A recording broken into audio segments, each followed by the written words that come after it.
অনেক অনেক আগের জামানায় তিনজন যুবক তাদের কর্মসংস্থানের জন্য বেরিয়েছে। পথিমধ্যে তারা কি পেয়েছে? 4টা স্বর্ণের টুকরা পেয়ে তো মহা খুশি, আমরা বেঁচে গেলাম, আমরা ধনী হয়ে গেলাম, আর জীবনে আমাদের দুঃখ নাই, কষ্ট নাই। এবার মানুষ তিনজন, স্বর্ণের টুকরা 4টা, একটু ঝামেলা হয়ে গেল না? 4 জনে 4টা পাইলে ভালো হইতো না? মানুষ কয়জন, স্বর্ণের টুকরা কয়টা? 4টা।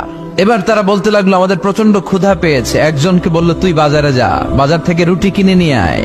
সে রুটিতে লাগলো, শয়তানের ওয়াসওয়াসায় পড়ে একটা কাজ করি, যেটারে রুটি আনতে পাঠাইছে ওটারে যদি শেষ করে দিতে পারি, মানে ওটার কেল্লা যদি ফতে করে দিতে পারি, তাহলে তো আর ভাগাভাগির কোনো কাজ নাই। তুই পাবি 2টা, আমি পাবো। আর যে রুটি আনতে গিয়েছে সে মনে মনে ভাবে রুটিতে যদি বিষ মাখায় নিতে পারি। দেখছেন খেলা? আল্লাহ, রুটিতে কি মাখায় নিতে পারি? বিষ। তাহলে এই 2টারে বিষ মাখানো রুটি খাওয়াই দিলাম, 4টাই আমার, আমার আর ধরে কে? তো যেই চিন্তা ওই কাজ। উনিও রুটির সাথে বিষ মাখাইছে, আর কখন আসবে? আসার সাথে সাথে ওইটারে দইরা আইজো মায়ের কাইলো মায়ের মাইরা ওইটার বর্তমানে ফলাইছে, ওইটা অক্কা পাইছে, শেষ। এবার 2 বন্ধু মহা খুশি, তুই 2টা আমি 2টা, লাফাইতেছে আনন্দে। এক বন্ধু কয় লাফাইস কম, ক্ষুধা লাগছে অনেক, আগে খেয়ে নেই। আই কি করি?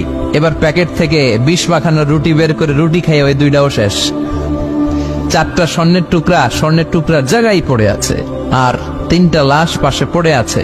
হাদিহি মাসালু হায়াতি দুনিয়া, এটাই তো দুনিয়ার জীবনের দৃশ্য।